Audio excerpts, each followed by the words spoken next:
ನಮಸ್ಕಾರ. ನಮ್ಮದು ಮದ್ದೂರು ತಾಲೂಕು ಅರೇಕಲ್ದೊಡ್ಡಿ ಗ್ರಾಮದವರು. ನಾವು ಫೆನ್ಸಿಂಗ್ ವರ್ಕ್ ಮಾಡೋದು. ನೋಡಿ 7 ಅಡಿ ಕಂಬ ಇದು. 7 ಅಡಿ ಕಂಬ 6 ಲೈನ್ ತಂತಿ 750 ರೂಪಾಯಿಗೆ ಮಾಡ್ತೀವಿ. 8 ಅಡಿ ಕಂಬ 7 ಲೈನ್ ತಂತಿ 850 ರೂಪಾಯಿಗೆ ಮಾಡ್ತೀವಿ. 7 ಅಡಿ ಮೆಸ್ಸು 3 ಲೈನ್ ತಂತಿ 5 ಅಡಿ ಮೆಸ್ಸು 1200 ರೂಪಾಯಿಗೆ ಮಾಡ್ತೀವಿ. 6 ಅಡಿ ಮೆಸ್ಸು 4 ಲೈನ್ ತಂತಿ 8 ಅಡಿ ಕಂಬ ಆದರೆ 1450 ರೂಪಾಯಿಗೆ ಮಾಡ್ತೀವಿ. ಟಾಟಾ ಮೆಟೀರಿಯಲ್ ಮಾಡ್ತೀವಿ. ಟಾಟಾ ಇಲ್ಲಾಂದರೆ ಸನ್ವಿಕ್ ಬೇಕು ಅಂದರೆ ಸನ್ವಿಕ್ ಮಾಡ್ತೀವಿ.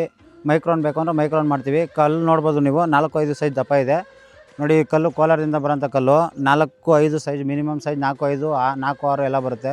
ನೀವು ಹೆಂಗೆ ಹೇಳ್ತೀರಿ, 8 ಅಡಿ ಬೇಕಂದ್ರೆ 8 ಅಡಿದು, 7 ಅಡಿದು ಬೇಕಂದ್ರೆ 7 ಅಡಿ. ಯಾವುದೇ ಕರ್ನಾಟಕದ ಯಾವುದೇ ಮೂಲೆಯಲ್ಲಾದರೂ ಮಾಡ್ಕೊಡ್ತೀನಿ. ಅಕ್ಕಪಕ್ಕ ರಾಜ್ಯದಲ್ಲಿ ಒಂದು 200 ಕಿಲೋಮೀಟ್ರ್ ಡಿಸ್ಟೆನ್ಸಲ್ಲಿದ್ದರೆ ಅಕ್ಕಪಕ್ಕ ರಾಜ್ಯ ಆದರೂ ಮಾಡ್ಕೊಡ್ತೀನಿ. ತಮಿಳ್ನಾಡು ಆದರೂ ಮಾಡ್ಕೊಡ್ತೀನಿ, ಆಂಧ್ರ ಆದರೂ ಮಾಡ್ಕೊಡ್ತೀನಿ. ರೈಟ್ ಏನಿಲ್ಲ, ಇಲ್ಲಿ ಲೋಕಲಲ್ಲಾದರೆ ಒಂದು 10 ರೂಪಾಯಿ ವೇರಿಯೇಷನ್ ಇರುತ್ತೆ. ಲಾಂಗ್ ಹೋದಂಗೆ 10 ರೂಪಾಯಿ 20 ರೂಪಾಯಿ ಡಿಸ್ಟೆನ್ಸ್ ಇರುತ್ತೆ. ನಾನೇನು ರೇಟ್ ಹೇಳಿದ್ದೀನಿ ಅದರಿಂದ ಒಂದು 10 ರೂಪಾಯಿ 20 ರೂಪಾಯಿ ಜಾಸ್ತಿ ಇರುತ್ತೆ. ಅಕ್ಕಪಕ್ಕ ಆದರೆ ಒಂದು 10 ರೂಪಾಯಿ 20 ರೂಪಾಯಿ ನೆಗೋಷಿಯಬಲ್ ಮಾಡ್ಕೊಡ್ತೀನಿ. ಎಲ್ಲ ಟಾಟಾ ಮೆಟೀರಿಯಲ್ ಯಾಕೆ ಮಾಡ್ಕೊಡ್ತೀನಿ, GST ಬಿಲ್ ಇರುತ್ತೆ. ನೀವು ಯಾರೇ ಎಲ್ಲೇ ಕೆಲಸ ಮಾಡಿಸ್ಕೋಬೇಕಾದ್ರೂ GST ಬಿಲ್ ತೊಗೊಂಡು ಮಾಡಿಸ್ಕೊಳ್ಳಿ. ಯಾಕೆಂದರೆ ಯಾವ ಮೆಟೀರಿಯಲ್ ಹಾಕ್ತಾಯಿದ್ದೀನಿ ಏನು ಅಂತ ಗ್ರಾಹಕರಿಗೆ ಗೊತ್ತಾಗಬೇಕು. ನಾವು ಟಾಟಾ ಅಂತ ಹೇಳ್ಬಿಟ್ಟು ಬೇರೆ ಏನು ಮಾಡ್ತಾರೆ, ಸನ್ವೀಕು ಕಮ್ಮಿ ಇರೋಂಥ ಮೆಟೀರಿಯಲ್, ಲೋಕಲ್ ಮೆಟೀರಿಯಲ್ನ ಹಾಕಿ ಮಾಡಿಕೊಡ್ತಾರೆ. ಅಂಥ ಕೆಲಸ ಮಾಡೋಕ್ಕೆ ಹೋಗ್ಬೇಡಿ. ಯಾವುದೇ ಮೆಟೀರಿಯಲ್ ಹಾಕ್ತಾವ್ರು, ಯಾವ ಮೆಟೀರಿಯಲ್ ಹಾಕಿರ್ತೀವಿ ಅನ್ನೋದನ್ನು ಓಲಿ ಒಂದು ರೈಟಿಂಗಲ್ಲಾದ್ರು ಬರ್ಸ್ಕೊಳ್ಳಿ. ಮೆಟೀರಿಯಲ್ನ ಚೆಕ್ ಮಾಡ್ಕೊಂಡು ಮೆಟೀರಿಯಲ್ ಕೆಲಸ ಮಾಡಿಕೊಡ್ತೀನಿ. ಹೋದಾಗ ಅಡ್ವಾನ್ಸ್ ಕೊಡಬೇಕಾಗುತ್ತೆ. ಒಂದು 5,000 ಅಡ್ವಾನ್ಸ್ ಮಾಡಿದ್ರೆ ವರ್ಕು ಕನ್ಫರ್ಮ್ ಆಗುತ್ತೆ. ವರ್ಕು ನೀವೇನು ಅಡ್ವಾನ್ಸ್ ಕೊಡ್ತೀರ ಅದು ವೀಕ್ ಒಳಗೆ ವರ್ಕು ಕಂಪ್ಲೀಟ್ ಮಾಡಿಕೊಡ್ತೀನಿ.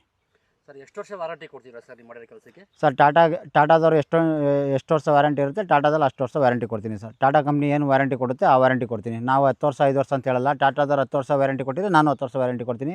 ಅವರು ಪೀಸ್ ಟು ಪೀಸ್ ಏನಾದರೂ ರೆಸ್ಟ್ ಹಿಡಿತು ಅಂದರೆ ಅವರು ಪೀಸ್ ಟು ಪೀಸ್ ನಮಗೆ ಎಕ್ಸ್ಚೇಂಜ್ ಕೊಡ್ತಾರೆ, ನಾವು ನಿಮ್ಗೆ ಎಕ್ಸ್ಚೇಂಜ್ ಮಾಡಿಕೊಡ್ತೀವಿ ಗ್ರಾಹಕರಿಗೆ. ಅಂದರೆ ನೀವು ಪ್ಯೂರ್ ಟಾಟಾ ಸ್ಟೀಲೇ ಹಾಕ್ತೀರಾ ಸರ್? ಹಾಂ, pure Tata ಸ್ಟೀಲೇ with GST bill. ಹೋಗಿ ವಿಚಾರಿಸ್ಕೋಬೋದು. ಅದರಲ್ಲಿ QR ಕೋಡ್ ಇರುತ್ತೆ. ಅದನ್ನು ಸ್ಕ್ಯಾನ್ ಮಾಡಿದ್ರೆ ಸಾಕು. ಎಷ್ಟು kg ಎಷ್ಟು mm ಎಲ್ಲ ಬರುತ್ತೆ. ಯಾವುದೇ ಮೆಸ್ ತೊಗೊಂಡ್ರು ತಂತಿ ತೊಗೊಂಡ್ರು ಅದರಲ್ಲಿ QR ಕೋಡ್ ಇರುತ್ತೆ. QR ಕೋಡ್ನಾಗ ಸ್ಕ್ಯಾನ್ ಮಾಡಿದಕ್ಕೆ ಟಾಟಾದಲ್ಲಿ ಪ್ರತಿಯೊಂದು ತೋರಿಸುತ್ತೆ. ಡೀಟೇಲ್ ಗ್ರಾಹಕರಿಗೆ ಗೊತ್ತಾಗುತ್ತೆ. ಅಂದರೆ ಪೂರ್ತಿ ಕರ್ನಾಟಕ ಒಂದೇ ಪ್ರೈಸಲ್ಲಿ ಮಾಡ್ಕೊಡ್ತೀರಾ ಸರ್? ಹಾಂ, ಪೂರ್ತಿ ಕರ್ನಾಟಕ ಒಂದು 10 ರೂಪಾಯಿ 20 ರೂಪಾಯಿ ನೆಗೋಷಿಯಬಲಲ್ಲಿ ಒಂದೇ ರೇಟಿಗೆ ಮಾಡ್ಕೊಡ್ತೀನಿ.